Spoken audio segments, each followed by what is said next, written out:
I'm John Douglas. I'm the president of AAHS, at least for the moment. John Hall is going to be our new president starting in July, and he's going to do a fantastic job. I've worked with him for many, many years, and he's a super thoughtful guy, super proactive about things, and when he says something, he's clearly thought about it. So it's going to be a good year, and I'll be talking about that. But one of the requirements of being a 50c3 is that every year you're supposed to give a report to membership. And so for the last several years in Glyphs, in the June issue, there's been a report. And what I've tried to do the last couple of years in May is give you guys just a real brief overview of everything. So that's what I'd like to do tonight. So, there's been a lot of neat stuff that's gone on this year. So on the one side, you have a photograph from the Society for American Archaeology meetings back in April, Janine and Peter getting the Crabtree Award from the SAA for all their long-term longitudinal work on rock art research here in southern Arizona. The board nominated them. We got a series of letters from a number of people, including some people in this room today. And the SAA agreed that they had to win that award. So I was just so pleased that they were able to be given that. And then one of the other big highlights, of course, is the Traditional Technologies Program, a brand new program in the Society, and our trip to Oaxaca a couple of months ago. And I gave a little talk about that at the March meeting. So first off, I just want to thank, it seems kind of weird. I shouldn't be thanking myself, but there's 3 board members that are rotating off. Yes, pat myself on the back. Chris Sune and Robin Rutherford and myself are all rotating off. And then we have 4 new board members, including Paul, who's in the back tonight. So, there's going to be some new blood, which is always a good thing in a volunteer organization, a nonprofit, a constant churn, new ideas. We're not stuck in ruts. And it's a chance for fresh perspectives and different ideas. And that's really important. So I want to, say thank you to these folks who've agreed to join the board. And then I also, we've also got some reorganizing of folks that have been on the board for a little while. So this is the list of our new officers. John Hall is president. Pamela is going to continue as our vice president of activities. Barb Montgomery is going to continue as vice president of membership. Charlotte Hart, who's here tonight, she's been on the board for a while, and she's now going to become the communications officer. Leslie Aragon came on the board this past year. She's going to be our new recording secretary. And Karen Scholmeyer is going to continue as treasurer. So it's good to have some churn, and it's also good that some of these folks that are continuing in their roles, because to be honest, in many of these roles, it takes a little while to get solid ground underneath your feet. So especially for things like the treasurer. So I think this will be great.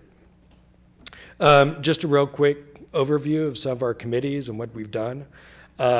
I'm just super happy that we've raised almost $6,000 for the ASM Library Acquisition Fund.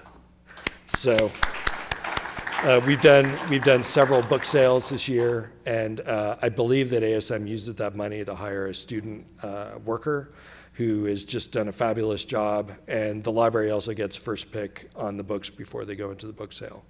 So the library committee really does a lot of hard work in the basement, going through all the books, making sure that they're ready, pricing them and so forth, and then volunteering their time at the sales. So the research grant committee the last several years has had actually 2 different roles because they've been judging 2 completely different programs. The first one is the Carol B. Martin Award. As you may remember, Carol B. Martin passed away a few years ago. She was an avocationalist, gave the society $25,000, and as opposed to creating an endowment where we'd pull $1,000 out in perpetuity, the board decided to do something a little bit splashier with that money, and so for 5 years we have a major competition. Last several years we've had 9 or 10 different applications, so you're talking a 10% success rate. So that's That's even harder than NSF. So this year, Mary from Desert Archaeology won, and you can see the title of her research project. One of the reasons why she was picked over the others was the very strong connection with avocationalists in her research, which is what Carol B. Martin wanted. So $5,000 is going to that, and then we gave away another $8,100 in either research up to $1,000 or travel grants up to $500. The travel grants primarily going to graduate students going to present possibly for the first time, and it's a really solid footing for them early in their careers, and we think that's really important. So I really do appreciate those members of the committee who worked really hard going through twice on two completely different programs this year for application cycles. The field trip committee is one of the things that is a constant churn here at the society. It's one of the things that's so popular with members, and we did a wide variety of trips. I'm told that we could probably do a Casa Grande trip a couple of times a year because there's so much interest, and it fills up super fast every single time. It's a real commitment on the part of those committee members. Every single month, helping organize these trips, doing all the logistics, finding neat places to take us. We've been going out of state more and more, and because we have foreign insurance at the moment because of our traditional technologies program, we're going to be doing a couple of trips to northern Mexico this coming year. So you'll learn more about that. The Publications Committee, it's a very solid committee. They do a tremendous amount of things every year. One of the things the Publications Committee did was go through the applications for subvention awards. Subventions are usually required by academic presses to help subvent or supplement the cost of publishing. And this is a really unique program. This is the only program that I know of here in the American Southwest that helps subvent publications.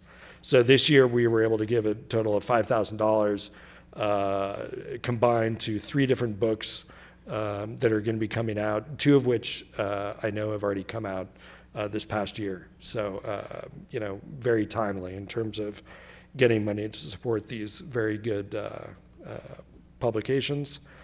Glyphs and Kiva, I'm continually amazed how often in a given year Kiva articles are accessed 34,000 times this past year between our publisher, Taylor and Francis, and JSTOR. So to me, that's just incredible. Sarah Herr and the committee just do a tremendous amount. Deb Martin and Emily Mead do their very important parts in terms of being the Kiva and Glyphs editors, respectively. The awards committee, Ron Towner is chair, and his committee worked super hard every year in terms of the applications for the 3 different awards. The Brian Cummings Awards, all these awards are normally given at the PECOS conference, and this past year, almost everybody was able to go and receive them.